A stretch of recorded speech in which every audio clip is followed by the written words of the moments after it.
Golden State Media Concepts social media podcast. Time to hashtag everything. We talk about all the fun, crazy stories on social media. From Instagram to Facebook, Twitter to Tumblr, or probably even Friendster. Join us each week as we explore the quirky side of social media. It's the Golden State Media Concepts social media podcast. It's simple, such a sad song.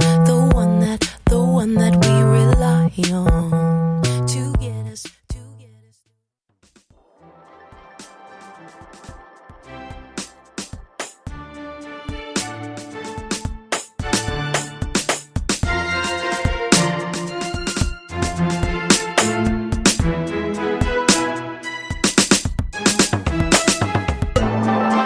Hello. This is Devan Harris, broadcasting to you live from Dallas, Texas. Welcome back to the GSMC Social Media News Podcast. How are you guys? It's Sunday, it's Oscar Day, so we have a lot to talk about. I'm currently not actually watching the Oscars because I don't watch award shows in their entirety. One, I can't sit still for that long, and two, I have other stuff to do. My household has been just completely bogged down from being sick for the last 2 weeks. So it was the flu, sinus, head cold now, I'm pretty sure. Me and my mom went out a couple of nights ago, and I wore short sleeves. And after a beer or two, you don't really feel that stuff, but it'll set in, and you will eventually feel it. So I'm now, having to deal with the repercussions of my stupid choice. But honestly, Mom, you didn't tell me that the cantina was outdoors, so I sound pretty froggy, and I will distance myself so you don't have to hear me cough up my phlegm. But that's where we're at. We're catching up on work over here, so by the time this gets to you, the Oscars will be long over. And of course, unless I were to broadcast real time, we wouldn't be able to talk about it together anyways, so I will go more in depth with overviews, what I thought, stuff like that on Wednesday. But we have a little bit to talk about later on, some Oscar snubbery that's happening, and we'll get to that. I feel like things have relatively been slow, although I don't necessarily watch the news. Social media news, big things happen and then it's quiet for a while. And it seems like it's not that way because the world is all, tuned into politics, and this isn't a politics station. So even though there's stuff going on every single day when it comes to politics, social media seems like once a week there's a big thing. And this week, there wasn't a lot for me. Something that I noticed, though, and was super happy about, is that Shane Dawson put out a new video for, a new series that he's going to do. Those of you who might be familiar with Shane Dawson know that he was a prominent YouTuber, still is, and he used to do daily uploads and had multiple channels in, the early 2000s, and kind of switched his content to doing farther videos. His videos are farther apart now, but the quality and content that he does is super involved, and he'll do themed series and videos on different channels, and he's super involved with his content and puts a lot into it. He recently did a collaboration with Jeffree Star, came out with a conspiracy palette, and has remained, relatively humble and compared to some of the scandals that have gone down with some of these YouTubers. And I have to say, he threw it back for us. Social media, this channel, this podcast, I focus a lot on, what's happening on Instagram. YouTube is a medium that I'm really familiar with because I've been on it since I was 8 years old. Sad, but true. And TikTok, and I don't have a Snapchat, privacy issues, but stuff that, happens on social media, that's what this podcast is for. And I also live tweet The Bachelor and talk about it because that's fun for me, and the headlines are always, The Bachelor's always making the headlines. But Shane Dawson is part of YouTube, so therefore I will be talking about him today. He released a new conspiracy video, which is something that he used to do. For those fans who know and have followed him for a while, he used to do conspiracy theories and stuff, and that was just basically him sitting in front of the camera and talking about the Mandela effect, or, 9/11, or different celebrity conspiracy theories. He would do unsolved murders and subliminal messages, and just all, he had the kind of platform that he was into creepy stuff. He's done collaborations with sidekicks, got his aura read, and kind of ventured into the netherworld a little bit. He's always been into that horror stuff, and he kind of started a little conspiracy theme channel, and he used to do that in mid 2000s. So whenever I saw that he had a new video called Conspiracy Theories Warning Signs, it's like a new conspiracy series, the Conspiracy Theories Warning Signs. It's very much a mouthful. I was thrilled because this is the stuff, I fell in love with. Used to binge watch and just leave on. And I watched every episode, and I saw this and I was like, yo, his content has totally changed from years ago. How is he doing this? How is he making it his?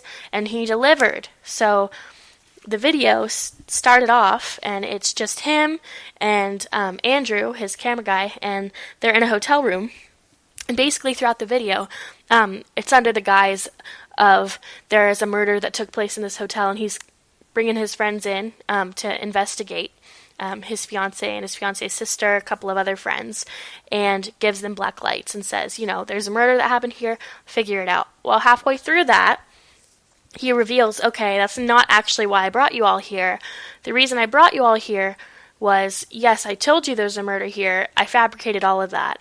And I had you go around, and he had his friends go around looking for clues and looking for blood splatter with the blacklight. And he said, actually, the reason why I brought you here is because I'm filming a new conspiracy series for my channel, and the first thing we're going to talk about is hidden cameras. And he goes, you are all on a hidden camera right now. There are 12 hidden cameras in this room, so your challenge is to find them. And everyone, it was silent. You couldn't hear a pin drop. And for me, I was like, ooh, you better get those contracts signed, honey, because if it was me and I had all of the following, Morgan Adams, Ryland's sister, Ryland, Garrett, they all have their own channels. They're all, creators. I'd be worried about getting my butt sued. So, but they're friends. I guess everything was fine. And that's basically what this whole video was about. And he went in, the whole video just changed. It was probably 20-30 minutes long. The first 10 to 15 minutes was we thought it was a murder conspiracy, and then he dropped, oh no, this is about cameras in hotels, Airbnbs, houses, baby monitors, stuff like that. And this is an actual thing. So he goes in depth. It's a really great video. He's great at presenting facts and making it interesting for people to watch and learn about. And he goes on to say, I realized this was a huge platform. Ryland, his fiance, Ryland and I were in a hotel or Airbnb a couple of years back, and we thought we heard people walking in the walls and stuff, which is a conspiracy all on its own. Look like underground mole people, or people who live in houses and stuff. I love that stuff. But he said, we thought we heard people walking in the walls. And so they called the Airbnb host, and he said, oh, it's just the TV. And Shane said, the TV, it's not the TV. And the guy said, yeah, it is. I can see the TV's on. And he said, how can you see that? The TV's on mute. So they figured out that they were being watched. The guy had cameras in the Airbnb which weren't disclosed. And that led to this series, which is so creepy. Figuring out, your Airbnb host is watching you, and this kind of became a huge thing in America and Airbnbs all around the world. People were putting hidden cameras in Airbnbs, and it doesn't just happen there. It's happened for years. There was a spa nearby us here in Texas. I'm not going to say the chain of it. I don't want to get sued, but people caught them putting cameras inside the changing rooms, the locker rooms, and this is, I hate privacy violations. It makes my skin crawl to, think that there are actually people that do this, but there are. And it happens all around the world, in Airbnbs, hotels, public restrooms. And he went into saying, like, it happened, through someone's baby monitor. So we're going to take a quick break because we're already at 10, and we're going to get back into more of this when we come back. Stay right here with us on the GSMC Social Media News Podcast.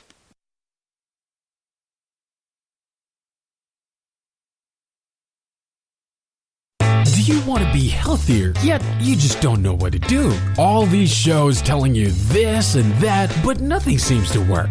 Well, listen close. Golden State Media Concepts has got something great for you. The Health and Wellness Podcast dedicated to workout trends, healthy eating habits, diet, and everything about healthy living. Join us in our banters as we help you not just live life to the fullest, but live it to the healthiest.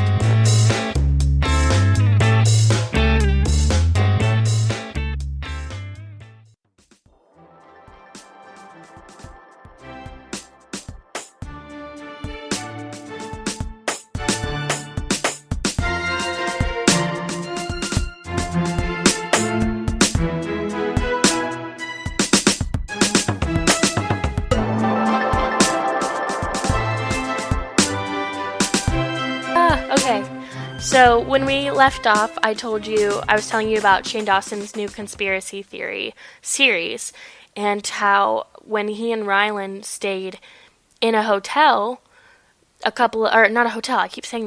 Airbnb, a couple of years back, they heard people walking around, like, in the pipes. It sounded like there were people, like, walking around, and they called the Airbnb host, and they said, it sounds like there's people following us around the house, but through the pipes, like, up in the house.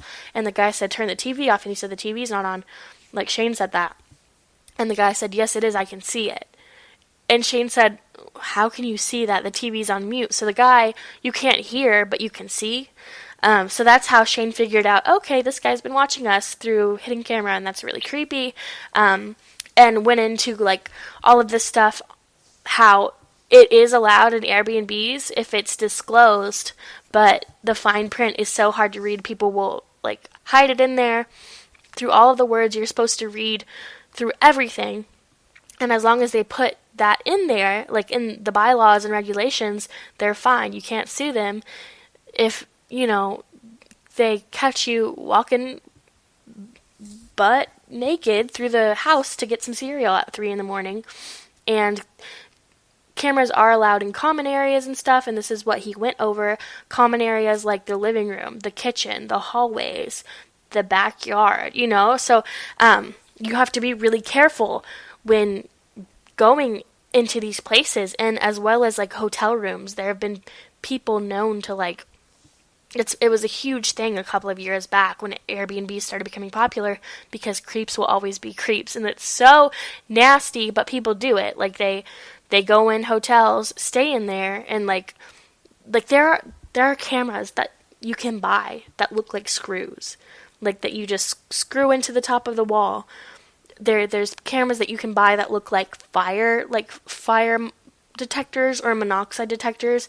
You can buy cameras that look like clocks, cameras that look like alarm clocks, cameras that look like USB chargers, and it's disgusting. Like, this is what the whole video was about. The fact that you can't tell sometimes because there's there's a market out there that is cleverly building these ways people can spy on each other. And it's creepy and it's convincing, So Shane hid 9 to 12 cameras around the room to try and, like, get his friends to see if he could figure out where he put him, and they couldn't, There was one in the clock. Like, in these cameras, like, you can't see them unless you hold up, like, a light or some kind of, like, if you hold up your phone light and you, like, shine it, you can maybe, like, see the lens reflecting off of it. That's if you're lucky. Another tip I've heard, if you turn all the lights off and you hold your phone like you're going to take a picture, those little squares, they detect like infrared like color or whatever. If you see like little squares popping up, like go through your room and see, like hold it in the dark and like see if any of those squares pop up, because like that's like your phone picking up some infrared like lens or something with another electronic device. So that's pretty interesting. I don't know if that's true or not. I've heard that. And then you can also get like one of those you can get like a transmitter that can detect like electronics or something. He did that in the video. The video ended very abruptly. It was super strange. He went through all of these statistics about the Airbnbs and the hotels, and then had his friends look for them, and then it kind of he just said, okay, that's it. Like, you can sit with that information. And I said, no, like, and Tyler was sitting next to me, and he went, that's it? Like, no, I need more information. And I remember this from a couple of years back. He glazed over this quickly. Baby monitors are something that seems so innocent, you know? No, it's not. There have been numerous reports of people hacking into baby monitors and watching like children play, which is the most disgusting thing. And they can even talk through to the children, you know? There was one story where the kid, I think it was a little girl, a man hacked into her Nest or, you know, the Google Nest or Home Nest or whatever, and he was talking to her, and he was, like, telling her all these crazy things and saying, like, I'm gonna come get you, you wanna be my friend, and all this stuff. And on a separate occasion, the mom also was alone in a room, and there was this guy on the other end saying, like, I'm gonna kidnap your child. Like, how freaking creepy is that? The fact that people have figured out how to do this just blows my mind. It is so scary. And it doesn't stop there. Like, it happens with the Google Home and Alexa and all of this stuff. Like, people can hack your stuff. That's why I don't like, anytime my apartment is like big on trying to get us to like sign with specific electricity companies, and the promotion is like, okay, if you sign with us, we'll give you a free Google Home. And I'm like, no, like, keep your Google Home. I don't want you to be spying on me. Like, no, you think I'm born yesterday. No, the government is trying to get our data. I will stand firm on that. Same reason why I don't really like to leave my laptop camera uncovered. Like, I don't trust this nation. I don't trust America, dude. I don't trust the world. Maybe I'm paranoid, but maybe it'll pay off one day. He said in one of the stories he was telling, like, he gave a lot of information. Like, I remember it all just from watching the video. He presents it in, like, a really interesting way that it sticks with you. You learn a lot by watching his videos. There was a man who specifically made a whole room where he could walk around and, like, watch people. Like, he built a hotel specifically to spy on people. Like, that's so creepy. These people are so lonely and so messed up that they will resort to doing this kind of stuff. And I just, like, be aware of your surroundings, you know? You would never think, like, oh, I'm going to be going on a romantic vacation with my partner, a honeymoon, or just a vacation, you know, so one-on-one time relaxation, and people are just staring at you and, like, spying on you. Some people get their kicks that way, especially, you know, people who have some issues, or people who are really good at hacking stuff. Like, I just am constantly, like, and there have been times where I look back and I'm like, I didn't even check. You know, like, I didn't even check where I was going. I traveled a lot with my friends when I was a little bit younger, before I went, like, full-time into school, and I was so naive. I didn't even know, like, this was a thing. And I bet, you know, of all the times I traveled, something's got to be out there, you know? It's so scary. And then that stuff gets sold to, like, third-party companies on the black web, and people are paying to watch, like, illegal footage of you in your most intimate moments. So that's scary. With that said, when we come back, I will be giving you tips on how to stay safe in an Airbnb or hotel, or how to check for cameras in a public bathroom or shared space wherever you're staying. So stay right here with us at the GSMC Social Media News Podcast. I'm so happy to be here with you guys. We'll be right back. Tired of searching the vast jungle of podcasts? Now listen close and hear this out. There's a podcast network that covers just about everything that you've been searching. Hey! The Golden State Media Concepts Podcast Network is here. Nothing less than a podcast bliss with endless hours of podcast coverage. From news, sports, music, fashion, cooking, entertainment, fantasy, football, and so much more. So stop lurking around and go straight out to the Golden State Media Concepts Podcast Network. Guaranteed to fill that podcast itch. Whatever it may be. Visit us at www.gsmcpodcast.com. Follow us on Facebook and Twitter, and download us on iTunes, SoundCloud, and Google Play.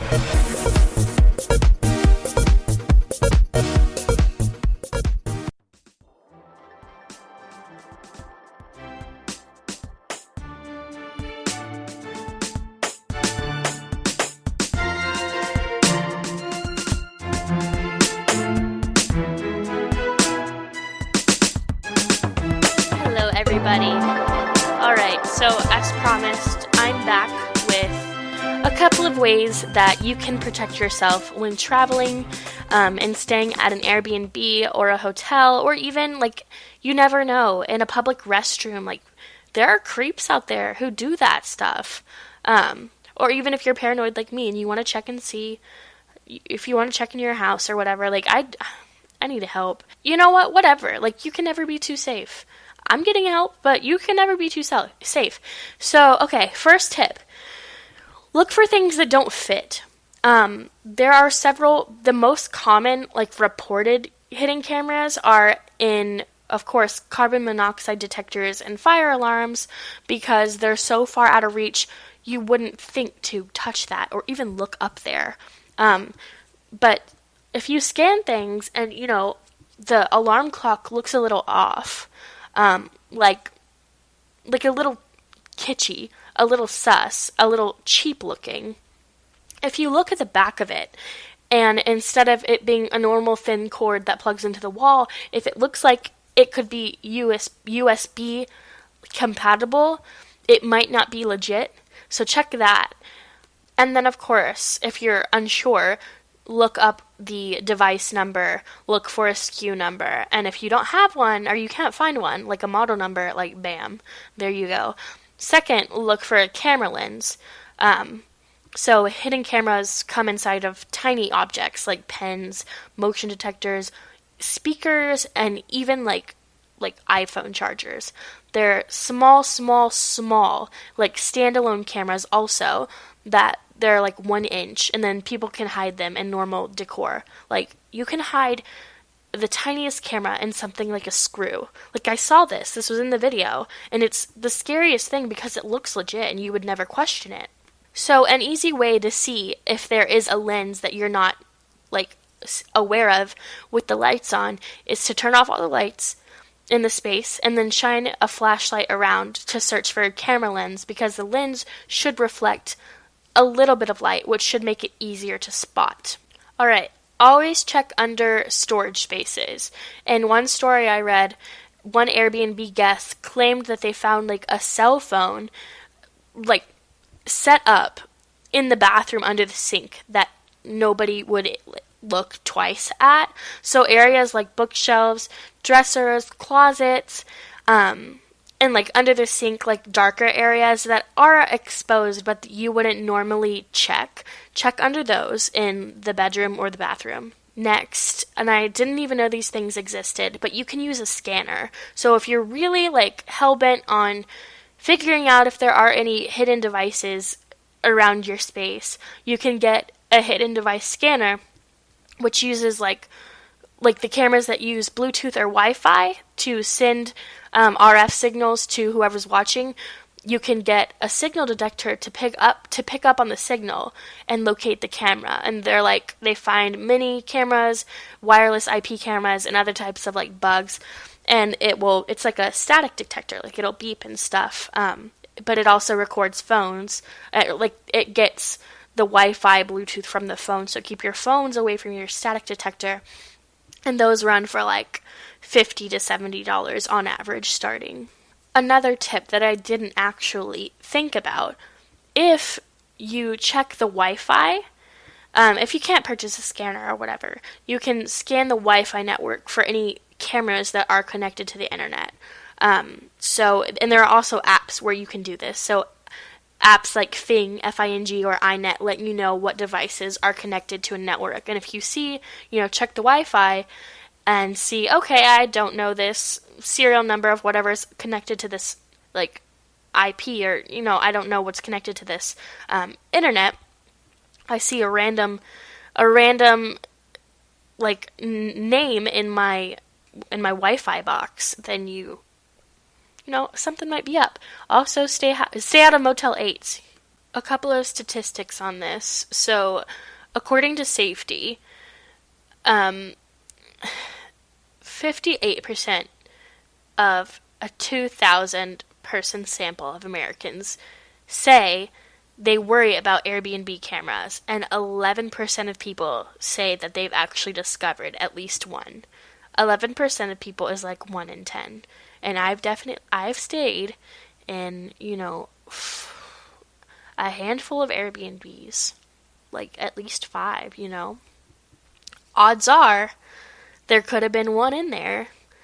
Airbnb's policy states that it requires all members of the Airbnb community to respect each other's privacy. So they require hosts to disclose all security cameras or personal recording devices in their listings.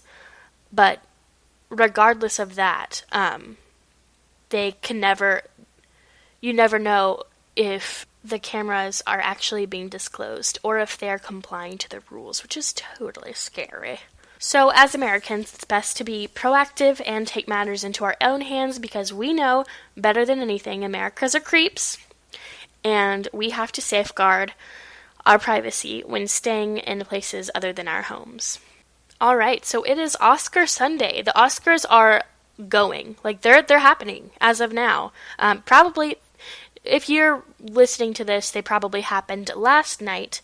But as I'm recording this, they're going. The red carpet ceremony has come and gone.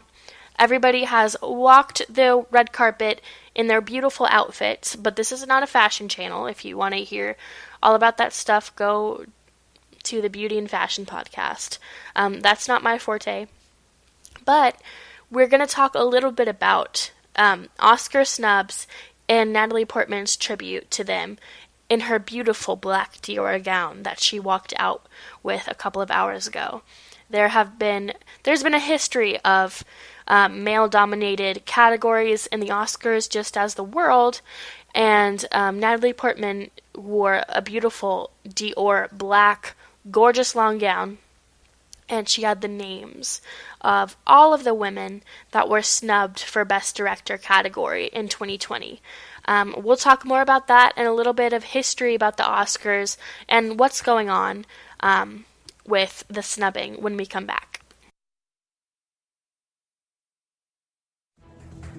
Want to find out what movies to go see? Then check out the GSMC Movie Podcast. It's your ticket to the latest movies, whether it's a new blockbuster event, romantic, comedy, or action flick. This show has got it all covered. They talk some what to go see now. Don't bother. What's hot on Netflix and everything in between. That's gsmcpodcast.com/movie-podcast. When it's all about the movies, it has to be this new show. Don't forget to like them on Facebook and follow them on Twitter. Visit gsmcpodcast.com for more info.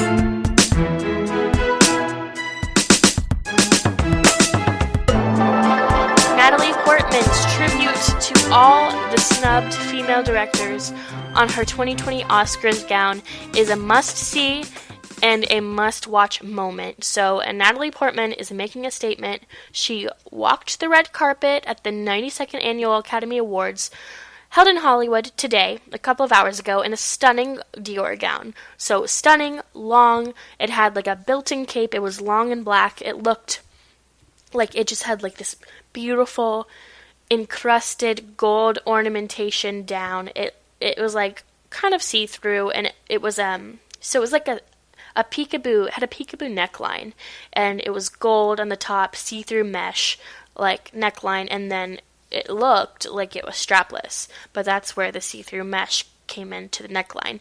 And gold, Dior style, beautiful, but people weren't discussing her actual gown with the matching cape. They were discussing the ornamentation. On the cape, in the front and going down, she had the names of the 8 female directors snubbed this year in the Best Director category stitched down. So, for a little bit of Oscar history, in all of history of the Oscars, which is almost 100 years, we're at the 92nd annual, there has been, I think, close, like maybe 5 women nominated ever for an Oscar. The first woman, or one of the more recent women, was Catherine Bigelow in 2009, and she's the only one woman ever to have won an Oscar. Catherine Bigelow, and she directed The Hurt Locker. More recently, Greta Gerwig, who directed Lady Bird, was nominated in 2019, and she didn't win. So out of 5 women ever to be nominated, there's only been one to receive an Oscar, one, and that was in 2009. And the statistics on this, which is interesting, and why so many people are like pissed, 10% of the top grossing films from 2019 were made by a woman. So that means 1 out of 10, like, of the films that we saw that made the most money were made by women. That means probably at least one woman should have been one woman should have been nominated for an Oscar. But if you look back at like all of the years, it's a male-dominated category. We're still living in a very male-dominated time. I'm not sure if this is reflected by the people who make up, the voting committee. I know it's a very prestigious thing to be able to vote in the Oscars. I don't know if it's because males still make up a large percentage of the directors in Hollywood, but women are out there and they're making great films and they're not being recognized for it. The film's coming up. Natalie Portman says she wanted to recognize the women who were not recognized for their incredible work this year in her own subtle way. And the journalist Amy Kaufman, she posted a Twitter video from the red carpet and people are living for it. And who got the shout out from Portman? That would be Lorraine Scafaria, Hustlers, which the director for Hustlers, which I still want to see. Lulu Wang, who directed The Farewell. Little Women, Greta Gerwig, who directed Little Women. Maddie Diop, who directed The Atlantics. I've never seen that. And Marielle Heller, who directed A Beautiful Day in the Neighborhood. Melina Matsoukas, she directed Queen and Slim, which was an amazing movie. And then Alma Harrell, who directed Honey Boy, which I watched yesterday. And, not the most interesting film, but it kept my attention, and I love Shia LaBeouf. So, it was good. It was interesting. But for Shia LaBeouf, there was something that was missing. Like, I understand why it didn't win anything, but it was still a good film. Like, it captured my attention.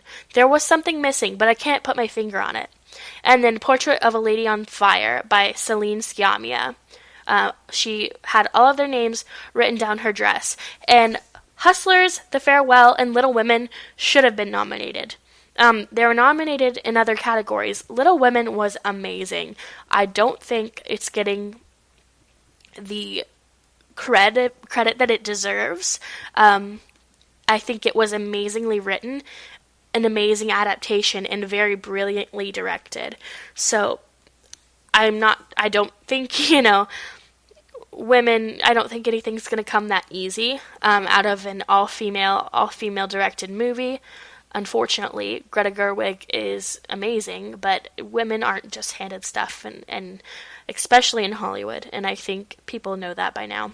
But we will cover all of that on Wednesday after the Oscars are said and done, and then we can go through it and see, what ended up happening. I'm not currently watching right now, but I did catch a little bit of the red carpet a couple of hours ago. All right, when we come back, RuPaul was on SNL the other night, and it was a segment basically with him reading to a bunch of children, and it was he did a little segment, and it was like a play on words on reading, and RuPaul, of course, if you should know who RuPaul is, but for those of you who just don't exist on the same plane as the rest of us, RuPaul is the famous host of RuPaul's Drag Race, which is a competition show about young young drag stars, that are up and coming, trying to make a name for themselves in the drag world. And funny, I played a drinking game the other night, and didn't get that far, because RuPaul is, you have to have a very specific taste, which a lot of America does. I've heard and seen so much about it in the recent years, and I just decided to finally give it a shot after my friend, who is now in New York, my lovely Salem, introduced me to with Katya and Trixie Mattel and Katya, who were also former drag race competitors, and that kind of got me into it, and I have been watching it. I watch it for fun now, and I love it. It's not that far off from theater. It's a hop, skip, and a jump, so it's still something that I like, even though theater isn't, my world anymore. So yes, RuPaul reads Eloise Madeline and gives all of the young children in California tips on how to read, because it will save them in their future lives. So we'll get more into that when we come back. We're going to take a little break. Stick with us. We're halfway done. It's nice to talk to you guys. I feel like I've gone down from 2 shows a week, twice a week, to 1 show a week, twice a week. And I feel like I can focus on putting everything into social media, because honestly, I don't watch that much TV. I'm more of a YouTube person, and a book person, and a breathing fresh air person. So I feel like social media was more my jam, and although I don't have a Snapchat, and I'm not really active on Twitter, GSMC, why did you even take me on? I am more on social media than I am on TV, so I felt like this was where I belonged. Always on the go, but the day just won't be one without your Hollywood fix. Let Golden State Media Concepts Entertainment Podcast take care of that. Jordan and Keith is Entertainment Tonight meets Access Hollywood. I'm Jordan. The guy laughing, that's Keith. Yeah, I'm Keith. An all-inclusive look of pop culture.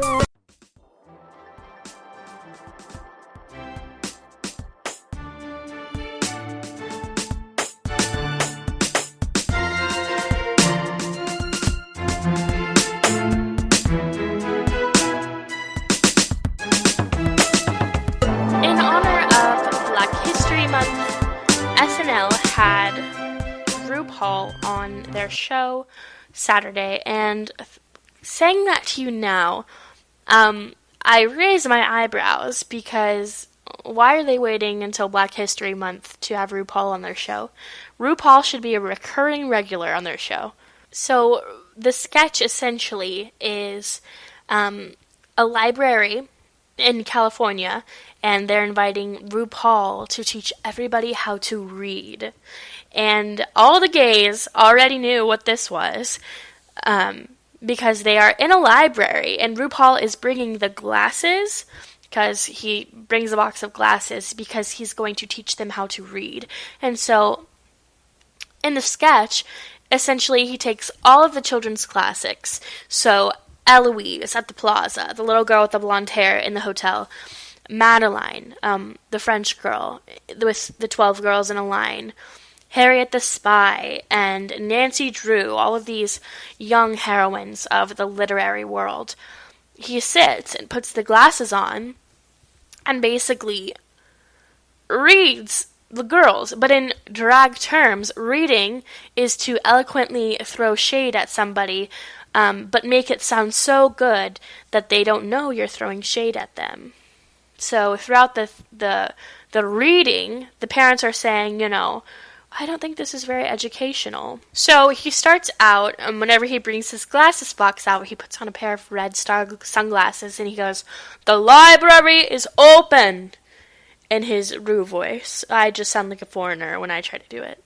So the first book he picks up is Eloise, and he picks it up, and he's not... I thought this was like a blind bit at first, because I was very confused why he wasn't looking at the book or reading it, and it took me a little bit to catch on. But he's holding the book... He has his sunglasses on. He's just like staring absent-mindedly above the heads of everyone. And he says, "Ooh, girl, you better go get a hot wax paraffin treatment for that broom head."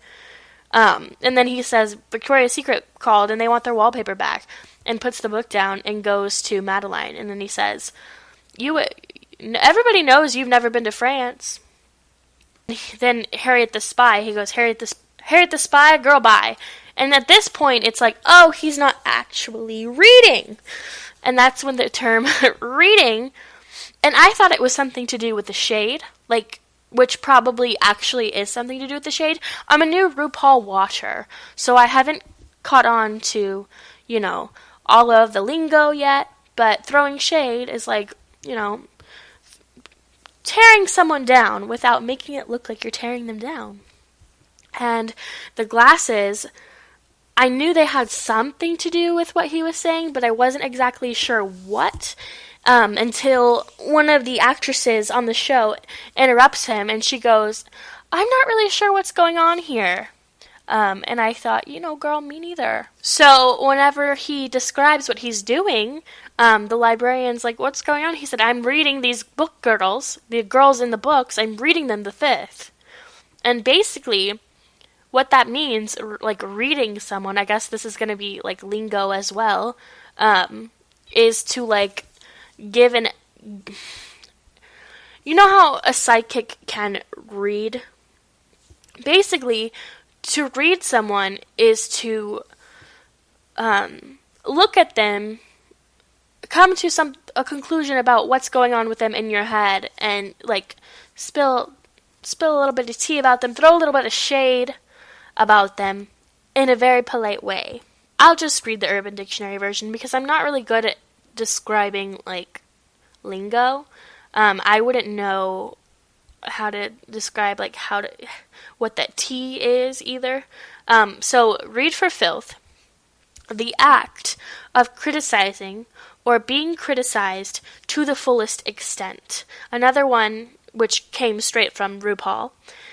To read is to harshly critique or insult someone with your quick wit. To read for filth is to really lay into someone verbally and often humorously and tear them apart. So you don't just read people, you read for filth. That's my contribution to the educational system today. I'm helping everybody from young to old catch up on the lingo. Reading is throwing shade, a brutal insult wrapped inside a glorious wordplay, and that's straight from Rue himself. He goes on to do the Hungry Caterpillar, and he says, ooh, this girl shaped like a BMW. Body made her wrong. The latest season of RuPaul is set to premiere on February 28th. It will be the 12th season, and we're ready for it. RuPaul's been officially renewed. It's the Emmy Award winning show, aka America's Next Drag Superstar. That's kind of more of its, kind of more along the competition. Crowned Evie Oddly as its winner, and then last year, the Vivian was crowned the winner. So we're back for season 12, and I'm very excited. This is my first time watching the show from the beginning. I've only watched reruns on Hulu because it's not currently in season. So a little background on the show. Basically, it's a competition series where drag queens compete for $100,000, a 1-year supply of ABH, Anastasia Beverly Hills Cosmetics, which is basically like one of the best cosmetics brands in the world, a crown, and the title of America's Next Drag Superstar. Ru has been very busy, as well as hosting RuPaul's Drag Race. There was a spin-off show called RuPaul's Drag Race All-Stars, and it's now being renewed for a 5th season. And he's also been doing AJ and the Queen, which is a Netflix show that just premiered. And so, along with all of this, season 12 is premiering February 28th at 8 on VH1. The theme for the announcement video was election, so like election themed, since we're getting close to the primaries. In the video, there's Ru says, "Mama Ru needs you to pledge allegiance to the drag. The phlegm is getting to me, and it's not fun." For Ru fans that already know the show, for the judging team, Michelle Visage, Carson Kressley, and Ross Matthews are returning so far. So that's all we really know about it. We have a couple of more weeks, and then season 12 will be here. I'm ready. I think a lot of people are. We're all born naked. The rest is drag. So that's what I got for RuPaul on SNL and RuPaul premiering February 28th. When we come back, so Taylor Swift's Miss Americana, people have, good, bad opinions. I just watched an old America Music Awards show, where she did a performance, because I was watching Lil Nas X. He just put out a new song called Rodeo. Lil Nas X, better known as the singer of Old Town Road. And I love him. He's so precious. I love him. He's a cutie pie. But I'm saying, Lil Nas X, you're pulling a Taylor Swift. He used, you can't really say he used country, because whenever you think about it, Benny Blanco is not country at all, and he released, or it's not Benny Blanco, it's like Blanco Blue. Blanco Brown. Dang, I'm about to get red for filth if I don't get it together. I have not been feeling well, guys. Blanco Brown did similarly, something similar to Lil Nas X, and he released a country song, which I guess, fits the bill a little bit. I guess. I don't see the big appeal of country music outside of, being in the South, which we're in the South, but even in the South, I don't really listen to country music, and I don't think that it's a very popular genre, but I guess, looking for something new to do, the country genre, country pop, people know that, but country rap, I guess that's a new avenue, and I'm thoroughly digging it. So Lil Nas X, but my point is that Lil Nas X is pulling a Taylor Swift, using country music to get into the, top 20s, because his first song, Old Town Road, was country, and now he released Rodeo, which he premiered at the Billboard Music Awards with that huge mashup. After he did the Old Town Road mashup, he did a little bit of Rodeo, and I watched the music video. The music video is trending right now on YouTube, and it's totally not the same, which is fine. So I like him, so I guess I'll talk a little bit about him in the next segment.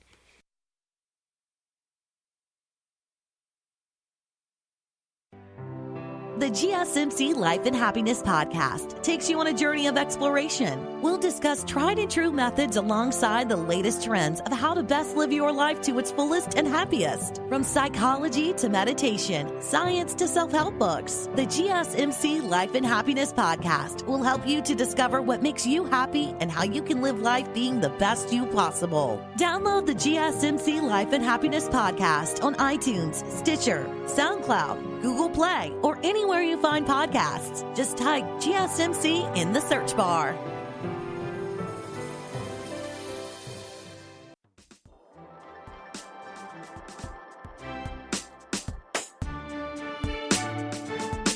I love Lil Nas X. He's so cute.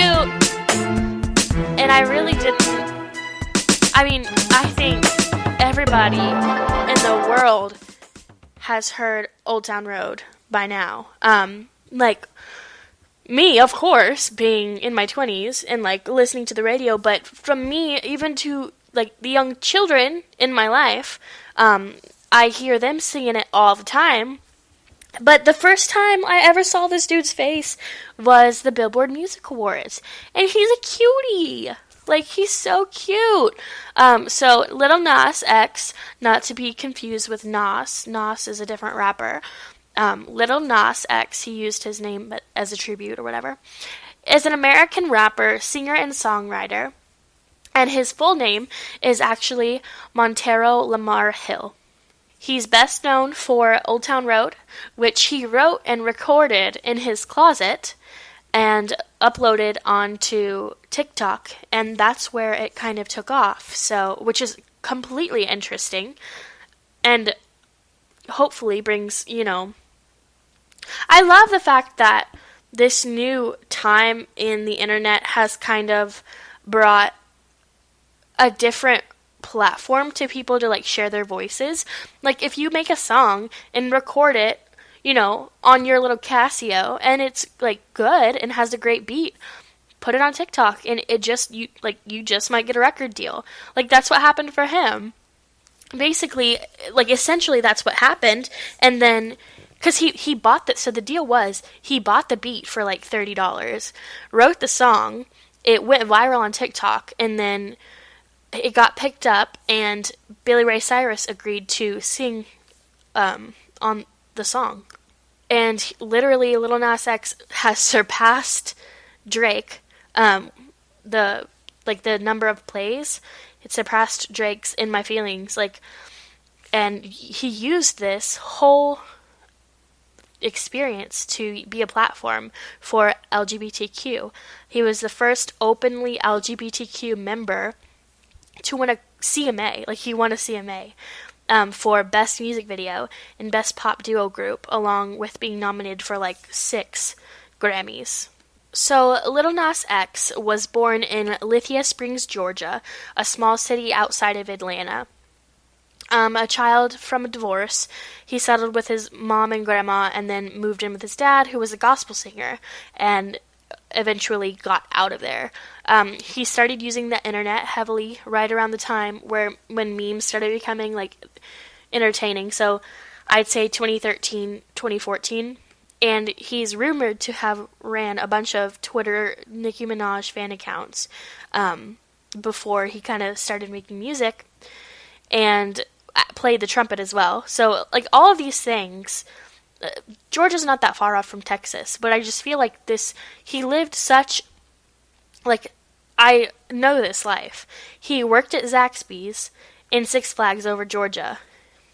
He studied 1 year at the University of West Georgia, so UWG, before dropping out, and that's when he started recording songs in his closet. So around 14 or 15, he started struggling, with his sexuality and coming out to himself as gay, and he prayed like it was just a phase, which is just so sad because, you have the normal stigma around being an LGBTQ plus member and the high rate of suicide that comes with that already, but then you also have being a Black American and how hard that is. So in 2019, June 2019, Lil Nas X came out to his sister and father, and eventually came out to the rest of the world on the last day of Pride Month. He came out as publicly gay. And, of course, because our nation is the way it is, this came with a lot of backlash on social media, and backlash that also surprisingly came from the hip-hop community, drawing attention to, like, homophobia and hip-hop culture, which he clapped back on.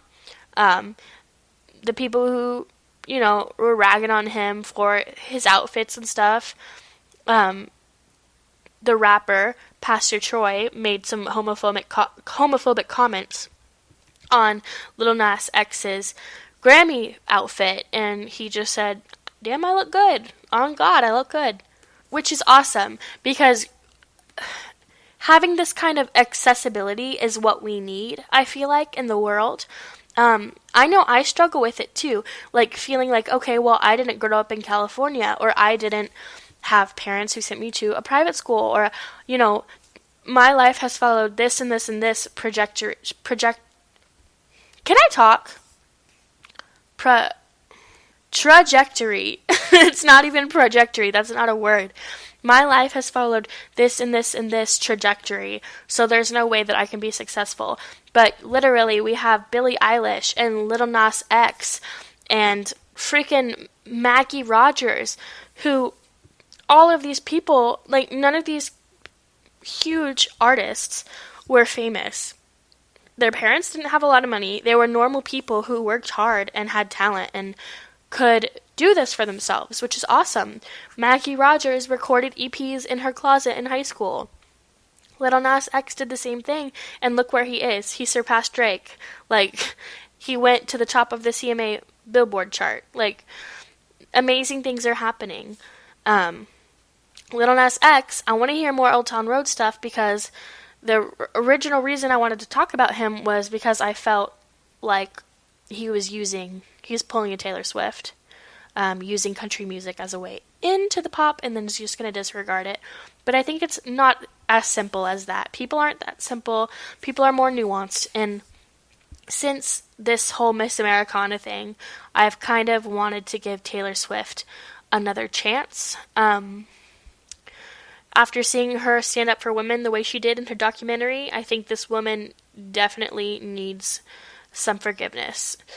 From me, from other people. And then I started reflecting on just how hard we are on people in general. And it seems like it's women on women.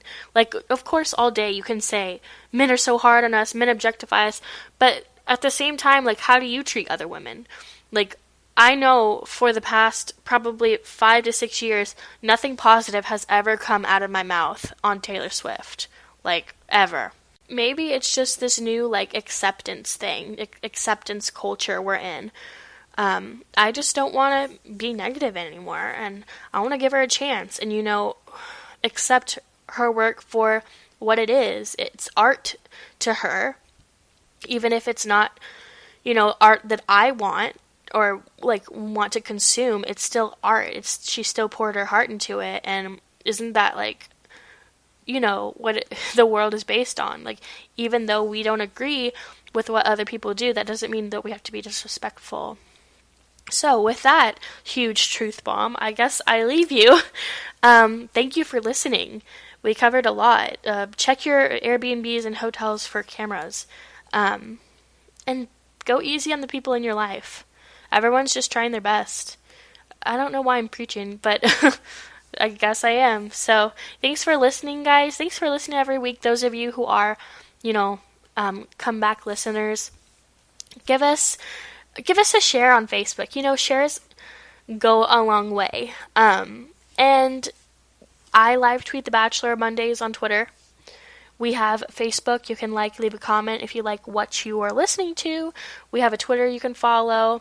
And we like to interact with our listeners. Like, so tell us what you want to hear, what you're watching, what you think of the Oscars, and just, like, what's going on. We want to build a following and kind of get to know you guys better. So, as always, thanks for listening again for the third time, and I hope that you'll come back and listen next week on Wednesday. Everybody have a safe and lovely evening. This is Devan signing off with the GSMC Social Media News Podcast.